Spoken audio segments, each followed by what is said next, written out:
जो प्रहलाद जोशी जी ने बिल्किस बानो के बलात्कारियों की रिहाई पर जो बयान दिए और उसको एक्सपेल करना चाहिए और उनको माफी मांगना चाहिए।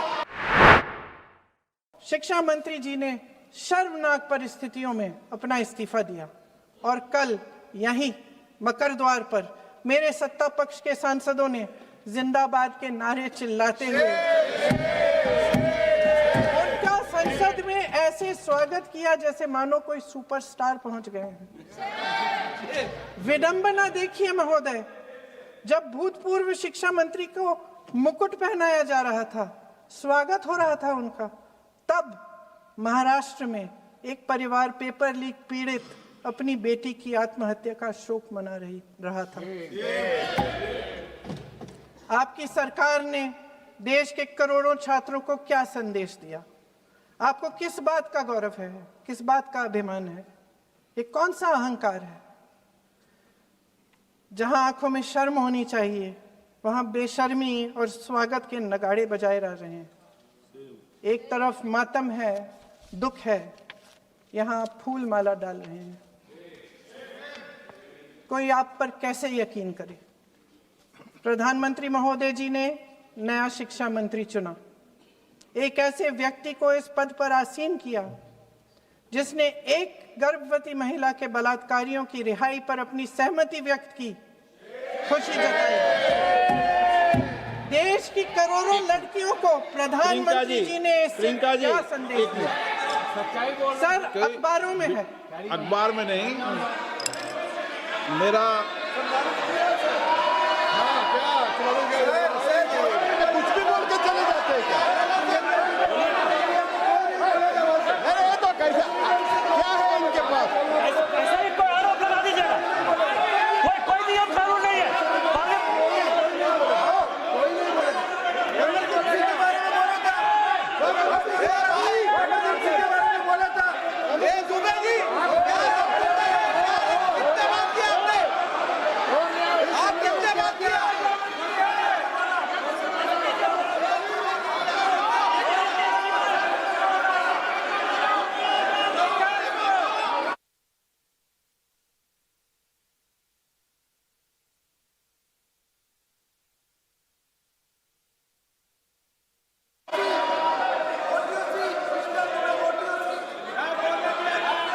अध्यक्ष महोदय जी, जो श्रीमती प्रियंका वाड्रा गांधी जी बोल रही थी, तो बीच में उनके वहाँ से भी टोका टोकी पहले भी हुए, हमारे यहाँ से भी हुए थे।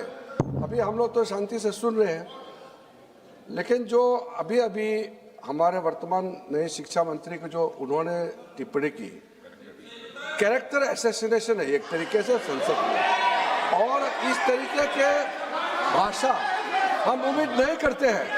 मैं इसमें प्रहलाद जोशी जी ने भी खुद कहा है, एक तो उन्होंने प्रियंका जी ने जो गलत बात कही है रिकॉर्ड पे, उसको रिकॉर्ड से हटा दिया जाए।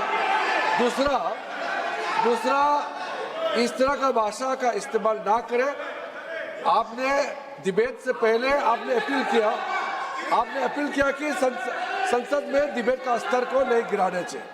उनके पार्टी के वो सीनियर लीडर है, वो पहली बार चुन के आए हैं, मगर उनके पार्टी में सीनियर है। जिम्मेदारी के साथ बोलना चाहिए।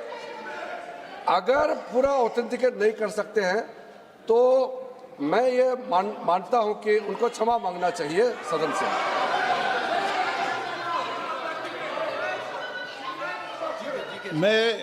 मेरा मत ये है, सदन के अंदर ये सदन सर्वोच्च लोकतांत्रिक संस्था का सदन है, इसका एक एक शब्द हमेशा रिकॉर्ड में रहता है। मैं माननीय सदस्य से आग्रह करूंगा कि बिना तथ्यों के हमें इस तरीके के सदन के पटल पर बात नहीं होनी चाहिए।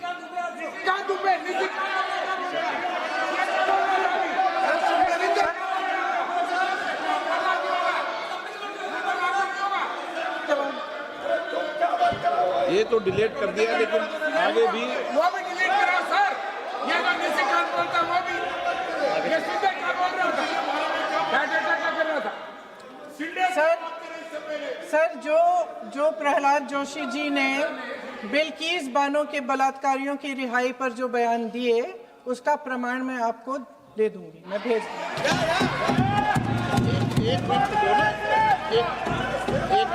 मैं ऑथेंटिकेट कर लूंगा।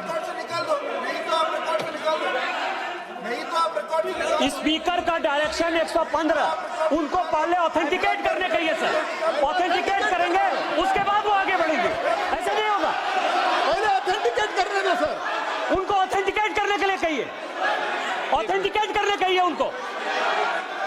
एक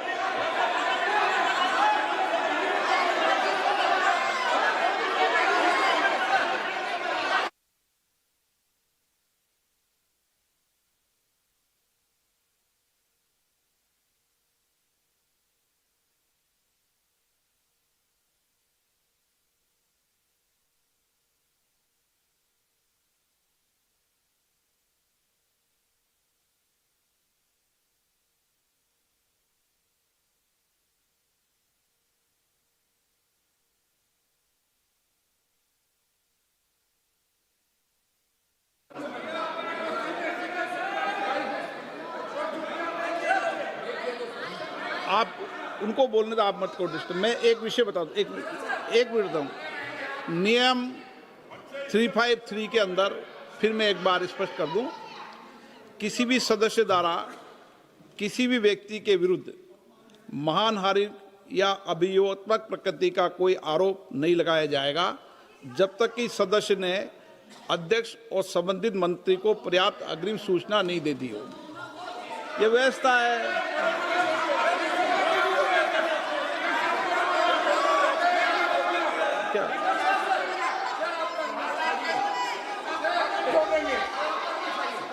Houseman, the same house, Honorable Shrikant Bey told, still that is in the record about Indira Gandhi ji. Still that in the record. Still that in the record. Sir, you are not removed, sir. बोलो, आप भी बोल लो।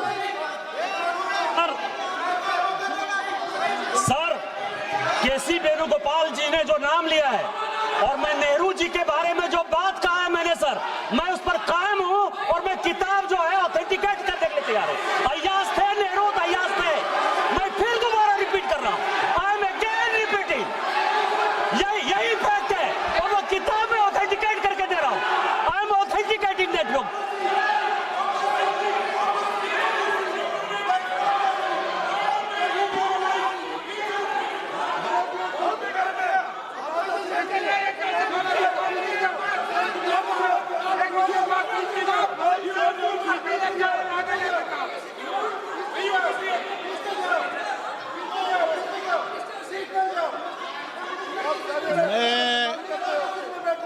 मैं जब आसन पर होता हूं, जो मैं व्यवस्था देता हूं, चाहे सत्ता पक्ष हो या प्रतिपक्ष हो, मैं समान व्यवस्था देता हूं। मैं जब आसन पर होता हूं,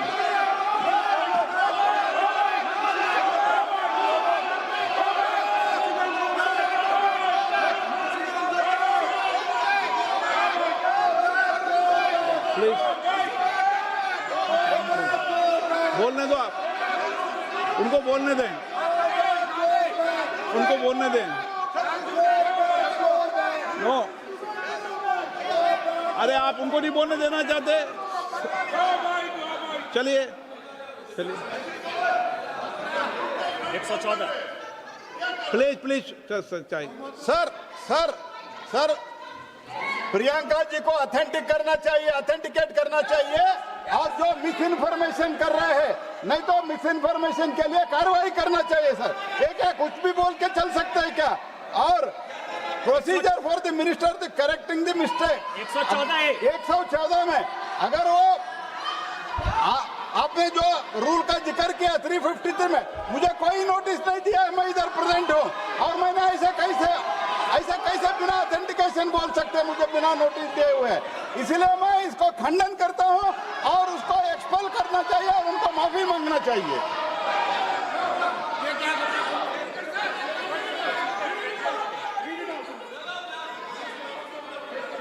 नहीं, ये चैप्टर आगे नहीं बढ़ेगा sir. Bill pay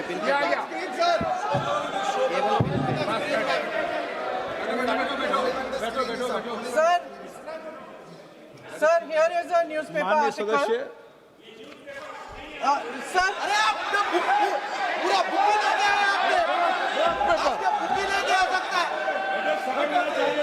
sir, written by a respected माननीय journalist. सदस्य, I will authenticate using this, sir. आप माननीय सदस्य प्लीज इसको छोड़ दें।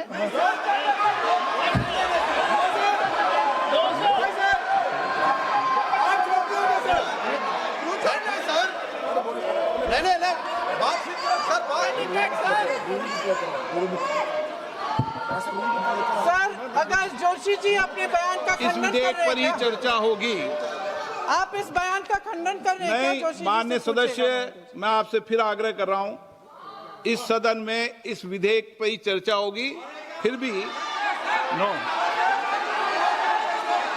पंडित लालू को क्या ये विधेयक का विषय नहीं है। आप नो, आप बोलो तो विधेयक पर बोलो, ये मेरी अपेक्षा आपसे। प्लीज सर, कभी- छोड़िए, ये रख दो। इस विषय को छोड़िए।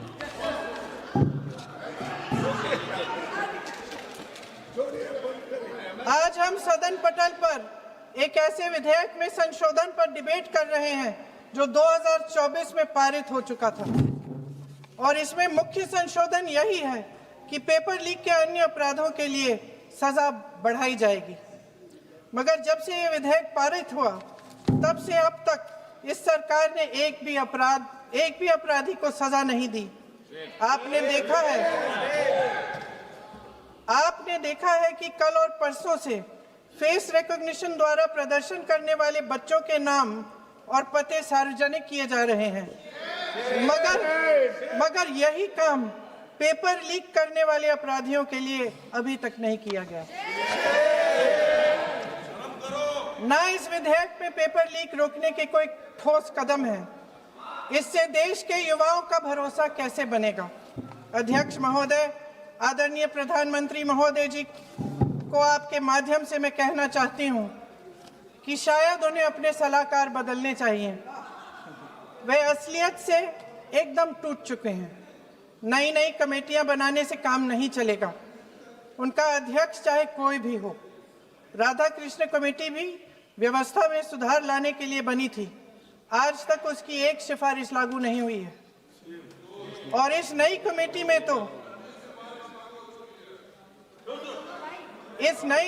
में तो एक एक्स-आईबी चीफ, फिर चिल्लाएंगे, एक एक्स-आईबी चीफ, एक आईटी कंपनी के मालिक और एक गौमूत्र के विशेषज्ञ भी हैं।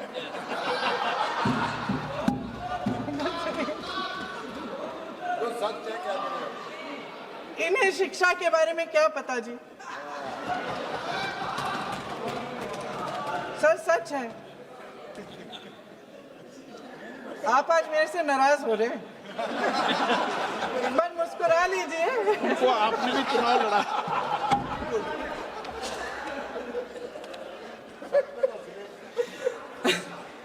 सर, फास्ट ट्रैक कोर्ट्स का रिकॉर्ड पहले से ही बहुत खराब है। वैसे भी कल की सुनवाई में सीबीआई का वकील पेश ही नहीं हुआ। संसद में विपक्ष को दोषी ठहराने से, खोखले राजनीतिक खेल खेलने से काम नहीं चलेगा। आप जेन जी का भरोसा वापस जीतना चाहते हैं तो नए नए एंगल से अपने फोन से नए नए वीडियो बनाने से नहीं होगा।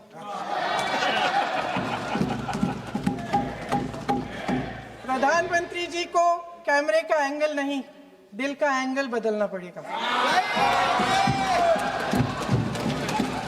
ये जेनरेशन जागरूक है, समझता है, झूठ पहचानने की उसकी अपार क्षमता है।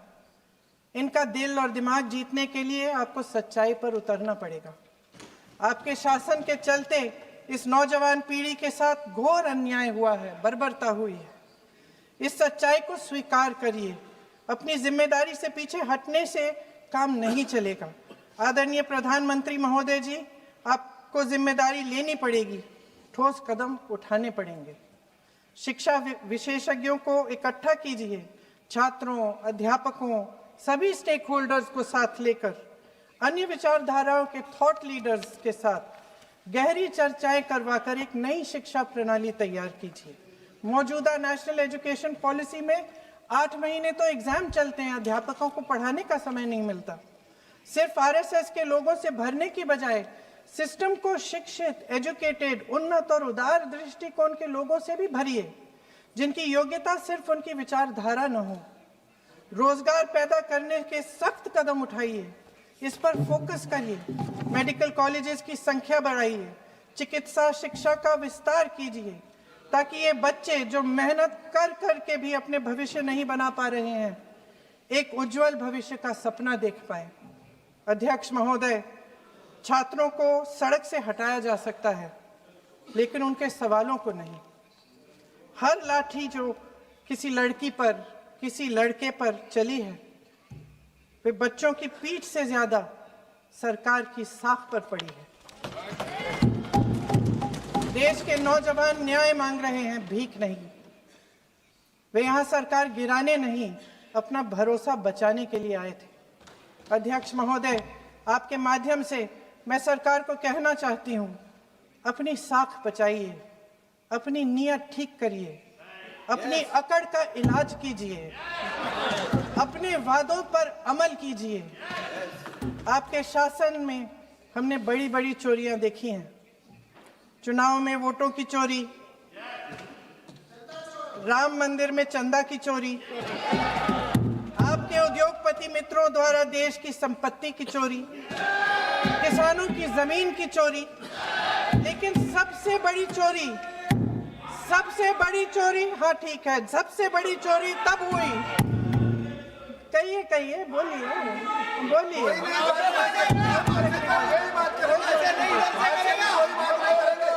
सुन लीजिए, शांति से सुन लीजिए,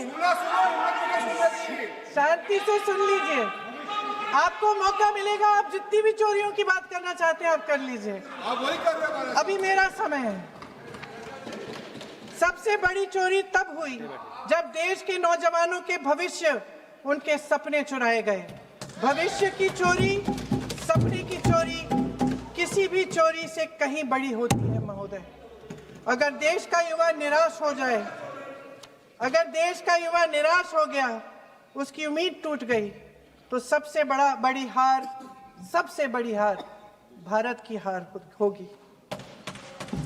और हम कांग्रेस और विपक्ष के लोग जान दे देंगे, मगर भारत की हार नहीं होने देंगे। जय हिंद। सर, अब तो मुस्कुरा लीजिए, भाषण खत्म।